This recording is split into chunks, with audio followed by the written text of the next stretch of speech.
Bismillahirrahmanirrahim. Assalamualaikum warahmatullahi wabarakatuh.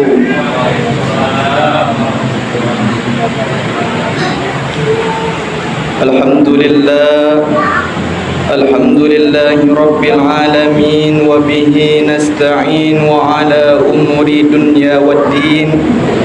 Wassalatu wassalamu ala al-mursalin imamil muttaqin wa syafi'ul mudannabiyyin wa ala alihi wa sahbihi wa man tabi'ahum bi ihsanin ila yaumiddin. Amma ba'du. Hadirin Bapak Ibu yang dimuliakan Allah Subhanahu wa taala, segala puji bagi Allah yang telah melimpahkan rahmat nikmatnya. Yang terutama masih Allah berikan kepada kita nikmat hidayahnya. Karena dari sekian banyak orang kita masih dia kuatkan oleh Allah untuk melaksanakan, untuk melangkahkan kaki kita untuk melakukan sholat tarawih secara berjamaah. Salawat beriringkan salam semoga selalu tercurahkan kepada baginda Muhammad sallallahu alaihi wasallam. Bersalam dan bersalawat kepada beliau dengan mengucap assalamu alayka ya Rasulullah. Allahumma salli ala sayyidina Muhammad wa ala ali sayyidina Muhammad. Semoga kelak di yaumil qiyamah kita diakui sebagai umat beliau dan kita mendapatkan syafaat Nabiullah Muhammad sallallahu alaihi wasallam. Amin ya rabbal alamin. Bapak dan Ibu yang dimuliakan Allah Subhanahu wa taala, ada 3 amalan yang sangat dianjurkan oleh Rasulullah sallallahu alaihi wasallam. 3 amalan ini sangat dianjurkan oleh Rasulullah ketika kita melaksanakan ibadah di bulan Ramadan. Apa dia amalan 3 ini? Yang pertama yakni ibadah solat.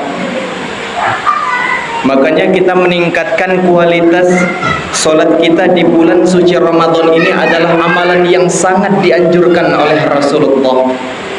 Jikalau di luar Ramadan kita hanya mengerjakan 5 waktu, kita hanya mengerjakan kewajiban solat 5 waktu, solat fardu tersebut, namun di bulan suci Ramadan ini kita dianjurkan untuk menambah dengan solat sunnah, solat witir, tarawih, tahajud atau duhanya kita.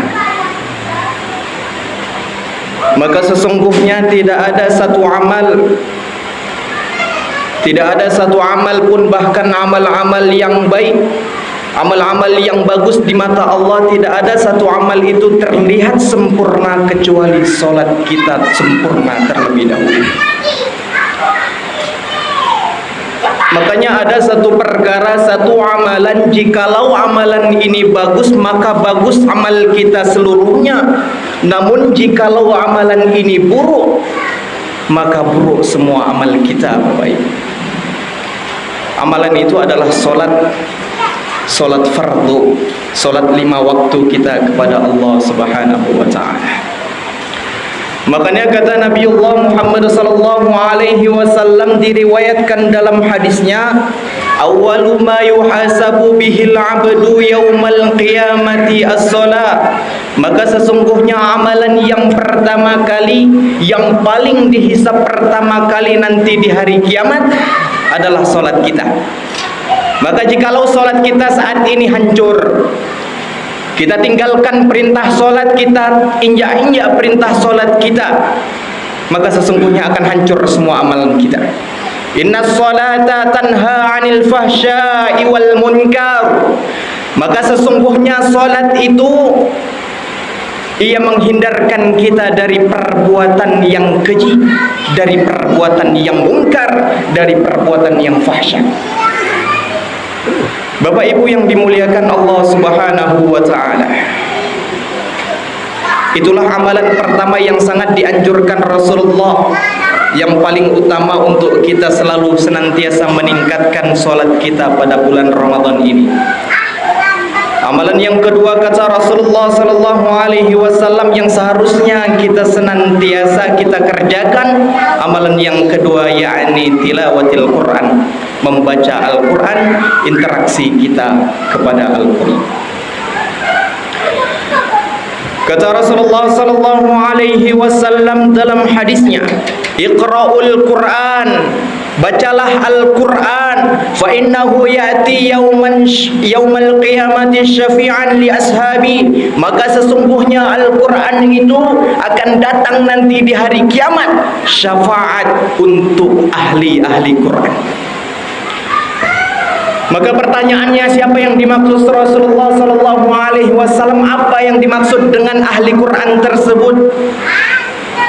Maka kata para ulama, mereka mengutip dari ayat-ayat Al-Quran, mereka mengutip dari hadis-hadis Al-Quran, bahwasannya yang dimaksud dengan ahli Quran bukan ia yang menghafal Al-Quran sebanyak 30 juz secara mungkin, bukan mereka yang banyak hafalan Al-Qurannya, namun yang dimaksudkan ulama dari penafsiran-penafsiran yang dimaksud dengan ahli Quran, yakni mereka yang mencintai Al-Quran dan mereka yang selalu senantiasa berinteraksi dengan Quran dan melaksanakan kegiatan-kegiatan sehari-hari berdasarkan Al-Quranul Karim. Maka sungguh mulia, Pak. Sungguh mulia Al-Quran yang diturunkan kepada kita, banyak keutamaan-keutamaan ketika kita membaca Al-Quran. Rasulullah menjelaskan, Iqra'ul Quran, wahai umatku, baca Al-Quran. Rasulullah tidak menyuruh kita untuk menghafalkan Al-Quran, namun Rasulullah menyuruh kita untuk membaca Al-Quran. Karena sesungguhnya Al-Quran itu nanti di hari kiamat akan datang kepada kita. Maka ada satu kisah di Timur Tengah, ada seorang anak yang ketika itu masih berusia 4 tahun. Anak ini bernama Muaz. Ia masih berusia 4 tahun dalam keadaan matanya buta, namun ia mampu menghafalkan 30 juz Al-Quran. Ia menghafalkan 30 juz Al-Quran dalam keadaan mata yang buta, umur yang masih sangat kecil, ia mampu menghafalkan Al-Quran. Maka ketika itu heboh, ketika itu kisahnya viral di Timur Tengah sana, sampai ia didatangi sama seorang reporter terkenal. Ketika itu reporter tersebut menanyakan kepada Muaz satu pertanyaan, Pak. Wahai Muaz, jikalau doamu terkabulkan oleh Allah Subhanahu wa ta'ala saat ini juga, jikalau doamu makbul, ditunaikan oleh Allah saat ini juga, apa yang ingin engkau minta kepada Allah? Maka jawaban Muaz ketika itu, yakni yang pertama, kata Muaz, jikalau doaku makbul, jikalau doaku diterima oleh Allah sekarang juga, maka yang pertama aku akan berdoa kepada Allah supaya Allah terus membutakan mataku sampai aku menghadapnya nanti di hari kiamat. Itulah doa Muaz yang pertama. Ia meminta untuk dibutakan matanya sampai hari kiamat. Seorang anak yang berumur 40 tahun hafal Quran dalam keadaan buta sampai ia berpikir seperti itu. Sekarang kita bermuhasabah diri, Pak. Berapa dari ayat Quran yang kita baca setiap hari? Berapa Al-Quran yang telah kita hafal? Lebih banyak mana Al-Quran yang kita baca daripada mata kita ini memandang-memandang yang tidak disukai oleh Allah Subhanahu wa ta'ala.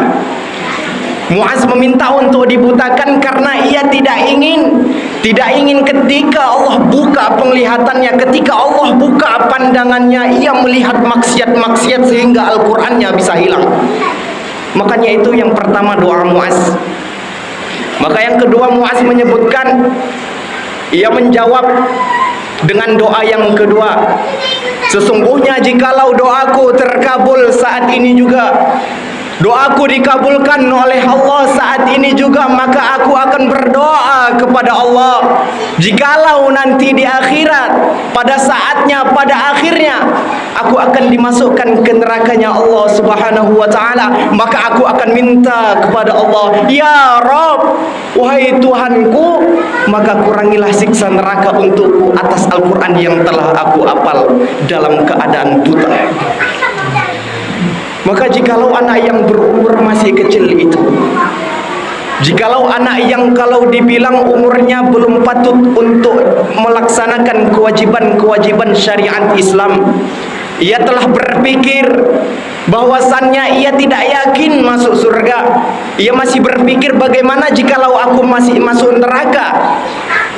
Bagaimana dengan kita, Bapak Ibu? Kita yang diberikan umur 20 tahun, 30 tahun, 40 tahun, pernahkah kita berpikir demikian? Sudah berapa banyak lembaran Al-Quran yang kita baca? Sudah berapa banyak Al-Quran yang kita hafal? Kita kalah dengan anak kecil yang berpikir dia bakal merasakan neraka dan dia tidak ingin dibukakan penglihatan matanya oleh Allah Subhanahu wa ta'ala. Maka ingin saya sampaikan kepada kita semua,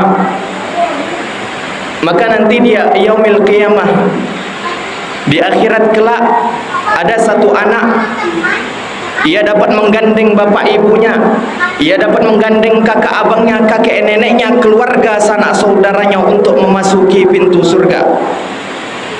Ketika ia sampai di surga pertama kali, ia disambut oleh para malaikat. Silahkan masuk surga kemana yang engkau mau, dari pintu yang mana engkau mau, silahkan masuk surga. Dengan menggandeng saudara-saudaranya, dengan menggandeng bapak ibunya, dengan menggandeng saudara-saudara, adik, kakak, kakek dan neneknya. Siapa ia? Ia adalah ahli Quran. Maka ahli Quran itu, Pak, ahli Quran itu sungguh mulia di mata Allah nanti di hari kiamat. Ia bukan hanya masuk surga, namun ia diberikan mahkota, ia diberikan jas kebanggaan ahli-ahli Quran oleh Allah. Dia dipersilahkan, dia diberi hak untuk menggandeng keluarga-keluarganya untuk memasuki surga. Makanya saya pesankan pada malam hari ini, Pak, jikalau bukan kita, maka jadikan anak-anak kita ahli Quran. Jikalau ada banyak keluarga kita, saudara kita dalam satu keluarga, maka sisihkan satu saja untuk menjadi ahli Quran yang senantiasa berinteraksi dengan Quran, hafiz-hafiz Quran yang gemar untuk membaca Al-Quran. Maka yang ketiga, amalan yang paling mulia yang dianjurkan Rasulullah SAW untuk kita adalah berinfak dan bersedekah. Kata Allah Subhanahu wa ta'ala dalam firman-Nya, "Matsalul ladzina yunfiquna amwalahum fi sabilillahi kamathali habbah ambatat sab'a sanabila fi kulli sumbulatin mi'atu habbah wallahu yudha'ifu liman yasha' wallahu wasi'un 'alim." Maka perumpamaan orang-orang yang bersedekah di jalan Allah, orang-orang yang menginfakkan di jalan Allah, maka ibarat dia jikalau satu kali ia bersedekah, maka Allah limpatkan menjadi 700 balasan pahalanya. Maka sungguh banyak kemuliaan sedekah kita di bulan suci Ramadan ini. Jikalau bulan suci yang Ramadan ini yang penuh berkah, yang penuh ampunan, yang penuh rahmat Allah Subhanahu wa ta'ala, jikalau kita tidak mau bersedekah di bulan ini, apakah bisa kita di luar Ramadan kita bersedekah juga? Maka dalam hadis Rasulullah sallallahu alaihi wasallam, yaumal la zilla illa zillu, nanti di padang mahsyar, yakni hari di mana di padang mahsyar itu tidak ada naungan, tidak akan ada naungan kecuali naungan Allah Subhanahu wa ta'ala. Salah satu orang yang mendapatkan naungan Allah Subhanahu wa ta'ala, siapa dia? Orang yang dermawan, yang senantiasa menginfakkan dan mensedekahkan hartanya. Itulah 3 amalan yang dianjurkan oleh Nabi, yang paling utama dianjurkan untuk kita laksanakan di bulan suci Ramadan. Yang pertama yakni meningkatkan kualitas salat kita, meningkatkan bacaan Al-Quran kita, interaksi kita kepada Al-Quran. Dan yang ketiga adalah berinfak, bersedekah. Maka semoga di bulan puasa 1445 Hijriah tahun ini menjadikan bulan puasa kita yang terbaik, Ramadan yang terbaik daripada bulan-bulan yang lalu, daripada Ramadan-Ramadan yang lalu. Semoga di tahun ini menjadi Ramadan terbaik untuk kita semua. Kita mendapatkan ampunan Allah, kita mendapatkan rahmat Allah, kita mendapatkan ketakwaan dan keimanan yang tinggi di hadapan Allah Subhanahu wa taala. Wabillahi taufiq wal hidayah wa ridha wal inayah. Subhanakallahumma wa tahiyyatuhu salam. Wassalamu alaikum warahmatullahi wabarakatuh.